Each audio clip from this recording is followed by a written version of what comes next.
Good morning! So, papunta tayo ngayon ng LTO dahil magpaparehistro ako ng motor. So, time check tayo. It's already 6:30 na yata in the morning. So, dati pagka nagpaparehistro ako, may pinupuntahan ako sa Baliwan na isang parang smoke facilities ba? Mga ganon. Smoke emission facilities na pwede ka magpalakad ng rehistro. So, umaabot lang siya ng nasa 1,900 pesos. Tumaas na siya eh. Last time parang nasa 1,800 lang yung binabayaran. Ngayon 1,900. So, ngayon gusto kong i-try na ako na mismo magpunta sa LTO dito sa Las Piñas para malaman ko kung magkano yung actual fee ng rehistro. So, hindi ko na mamaya mabibidyoan siguro doon sa loob kasi baka mamaya bawal. So after na lang, if ever, i-discuss ko na lang sa inyo kung magkano yung mga binayaran natin from insurance to smoke then register. So tara, pusin nyo yung video na to para magka-idea kayo sa mga gusto magparehistro ngayong taon. Ang dami ng sakyan ngayon. Tingnan natin kung matraffic dito sa may moonwalk. Oops, kailangan ko na pala magpagas. Malapit ang magpula ng aking gas gauge. Dahil muna tayo ng Petron. Pagas lang ako kahit 100. Sa mall. Ay ganda oh. Wow, Mazda. Sarap. Naka-open yung top. Uy, walang traffic ah. Walang pa-traffic ah. Dire-diretso lang tayo. Buti naman. Usually dito ang traffic. Moto tire. Mga gusto ng gulong dyan. Moto tire. Tayo sa moonwalk. Tayo kay Petron. Ginagawa na naman dito yung ay, ngilad.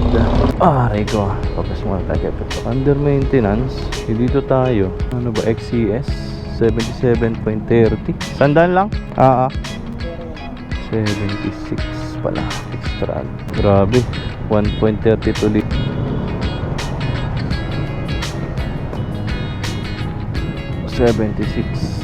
Aray ko. Thank you. Yun. Let's go. Southland. Dito ako nahuli ng no right turn eh. Ay sus. Grabe ang ano dito. Delikado nga lang to. Ayun. Yung binutas na yan sa gitna. Kasi lubog. So every time na dadaan ka, kawawa kung hindi gano'n kaganda ang suspension mo, kawawa motor mo. Tingnan natin. Mukhang wala pang gaanong tao ah. Meron bang ano ngayon? Ba't parang walang gaanong tao? Uy, wow. Rehistro motor? Smoke na insurance. Kukuha pa lang? Saan pwede? Dito na lang. May oras tayo eh. Yan, ORCR lang zero. Kaya kung mawagawa ng batas ngayon, ayaw ko yung mano. Meron ng ano dito, lumalapit para sa insurance, PMB assistance, tsaka insurance. Magkano kaya? Tingnan natin kung magkano. Guys, so tapos na tayo magparehistro. So inabot yung binayaran ko ng 1, 2 plus 255. So nasa 1,455 lahat. So nakamura ako ng at least 400 kasi dun sa pinaparehistrohan ko sa Baliwan, gumagastos ako ng 1,900. So explain ko habang bumabiyahe tayo kung paano yung naging proseso ko dito para magka-idea kayo dun sa mga natatakot, nagdadalawang isip magparehistro ng sasakyan nila. So biyahe muna tayo guys. Aray ko, hindi naman ganun kadami ng tao ngayon dito sa LTO Las Piñas. Init.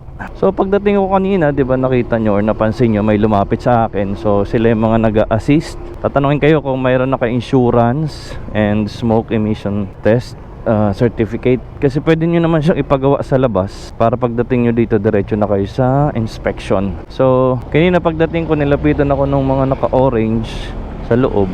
So kung mayroong lalapit sa inyo dito sa labas, huwag nyo na lang pansinin. Pasok na lang kayo diretso sa loob.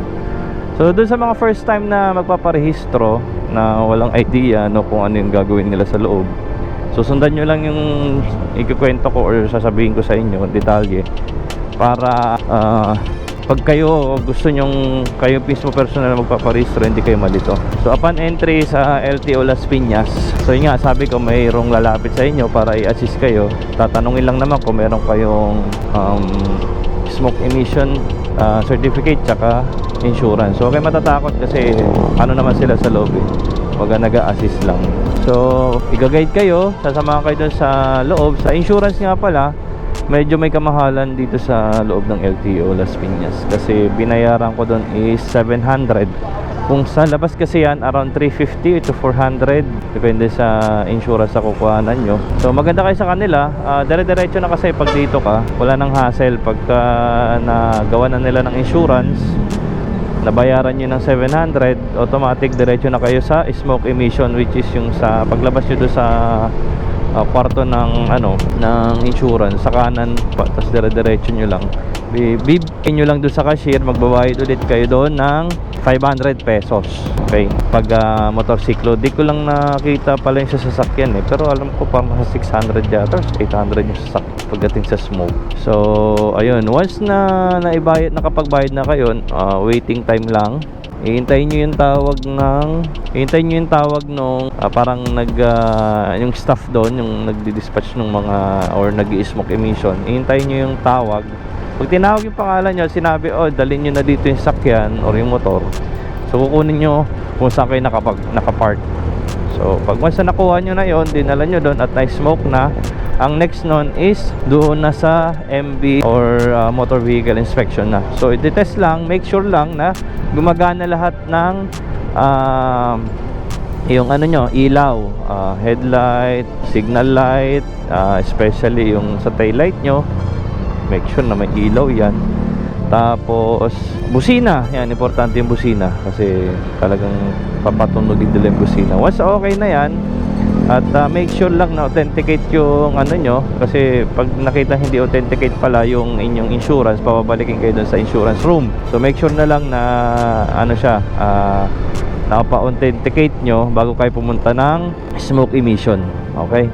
So once na okay na lahat, pipila kayo doon sa loob na ng mismong LTO office. So pwede naman kayo magtanong doon sa guard kung saan yung ibibigay yung dala nyong papel, kasi doon pala sa inspection merong i-attach doon na form yung mag-inspect, tapos pipirmahan. So wala naman kayo babayaran na doon. And once na napirmahan na yon, pwede naman kayo magtanong kung anong next. Sinasabi ko na, ang next doon is pupunta kayo ng LTO mismo na office. So tanong kayo sa guard doon sa may gate or sa pinaka-entrada, entrance nung LTO, sa kung saan nag-aantay yung mga, di ba may mga window yan. Mayroon doon naka-standby or mayroon doon isang maliit na table na nandun yung parang nagre-receive or kumukuha ng mga form. Tapos pag kukunin niya yon, i-verify kung okay na lahat ng ginawa sa motor nyo, then ipapasok yun sa loob. So saan kayo maghihintay habang once na binigay nyo na yun doon sa staff na nandun sa may entrance? So pupunta kayo sa window 9. Pagdating nyo sa window 9, doon sa window 8 merong approving officer doon. Siya yung nag-check at nagbibigay ng stop para naman ibigay sa inyo, or yun na yung parang claiming stop nyo. So magre-ready lang kayo ng 255 pesos para naman sa pag-claim ng mismong rehistro ng motor nyo. So ganun lang kadali guys. So bayad kayo 700 sa insurance, tapos 500 sa smoke, so that's 1,200. Then 255 pesos naman sa mismong rehistro na. So matotal nasa 1,455 ang babayaran nyo.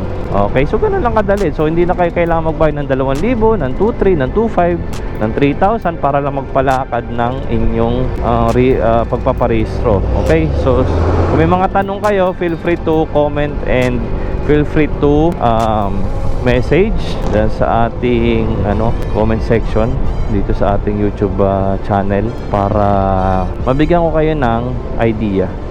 So may mga problema yung motor nyo, may huli, ganyan, syempre makikita yan doon. Kailangan nyo i-settle yun para makapag-rehistro kayo. So make sure lang na lahat ng ticket or kung sakali may huli kayo is hindi na nakarating or hindi na makarating sa LTO yan, kasi mas malalaki yung fine So dapat doon pa lang kung city ordinance yan, not unless kung MMDA, talagang rekta yata yan. So anyway guys, ang ganda lang, yun lang yung napakasimple lang.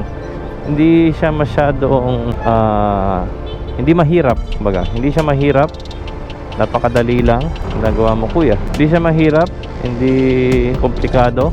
Basta wag lang kayong mahihiyang magtanong doon sa mga staff ng LTO kasi matutulungan naman kayo doon kung sakaling magkaroon ng problema. So may na-encounter ako isang problema doon, yung parang regarding doon sa plaka. So make sure lang kung may plaka kayo, yun ang nakakabit sa motor nyo para parehas kung ano yung nasa smoke emission, same sa plaka ng insurance. Okay, so yun yung mga small details dapat kung ano yung nakakabit. Kung meron kayong ibang plaka, make sure lang na parehas siya doon sa insurance, na nakakabit sa insurance, and of course doon sa emission, kasi yun yung titingnan doon tapos pagdating sa rehistro, pagkakaiba, kaya magkakaproblema kayo. Okay, so hanggang doon lang muna mga bossing. Thank you so much sa panonood.